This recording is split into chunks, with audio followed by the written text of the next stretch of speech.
Next question. Hello friends, let us now learn some previous year questions. True about anatomy of eustachian tube is. Anatomy of eustachian tube aerates the middle ear. True. Opens during swallowing. Yes, true. Larger and wider in adult than in children. Actually, it is larger and wider in infant than in children than in adults. It is larger and wider in children than in adults, and that is the reason why they can easily cause infection in children.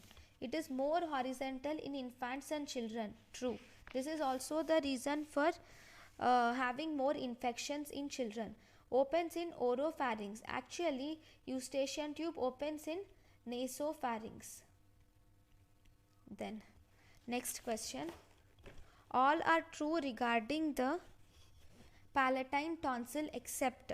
Palatine tonsil true except. So we will have to see the false statements. Fine. It develops from second pharyngeal pouch. True.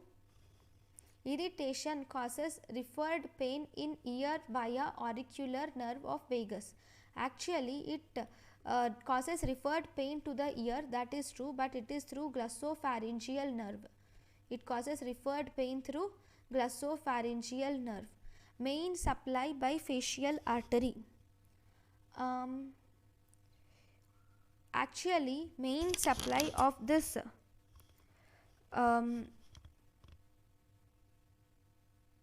it is facial artery. Tonsillar branch of facial artery. Main supply of palatine tonsil is tonsillar branch of facial artery. It is situated in the lateral wall of oropharynx. True, it is situated in the lateral wall of oropharynx. It passes to the lymphatics, passes to jugulo-omohyoid lymph nodes. It passes to jugulo-digastric lymph nodes. These are not jugulo-omohyoid lymph nodes. It passes to jugulo-digastric lymph nodes. So this is wrong statements, sir. These two are the wrong statements. Next question. Features of stellate ganglion lesions include. Stellate ganglion lesions include, yes, meiosis will be there. Vasodilatation of ipsilateral arm. True, it will be there. If there is meiosis, these two are completely wrong. There is no visual loss. In stellate ganglion lesions, you will see presence of meiosis and vasodilatation of ipsilateral arm is seen. Next question. True about parietal peritoneum is. Parietal peritoneum. True statements about parietal peritoneum. Parietal peritoneum is supplied by lower 6th thoracic and 1st lumbar nerve. True. This is false. Obviously, if it is supplied by lower 6th thoracic and 1st lumbar, the second statement will be wrong. Pain of parietal peritoneum is somatic in nature. If it is visceral peritoneum, then it is pain is not somatic in nature. I mean, there is no pain at all. Stretching of parietal peritoneum causes pain. It's not stretching actually. It is due to chemical stimulation will cause pain.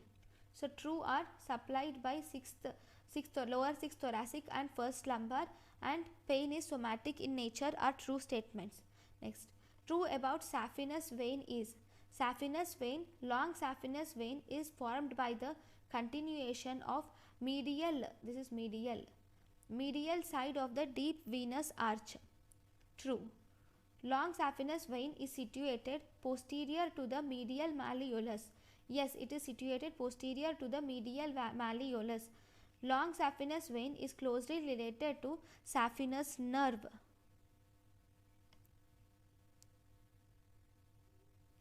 Actually, sorry. This long saphenous vein is situated not posterior. It is situated actually in front of the medial malleolus. So this is wrong. Long saphenous vein is formed by the continuation of medial side of deep venous arch. This is true. Long saphenous vein situated posterior is wrong. It is in front of the medial malleolus. Long saphenous vein is closely related to saphenous nerve. True. Short saphenous vein opens into the great saphenous vein. Obviously, at the end, the short saphenous vein opens into long saphenous vein. Short saphenous vein is associated with sural nerve. True. Short saphenous vein is associated with sural nerve, whereas long saphenous vein is closely related to saphenous nerve. Thank you for watching.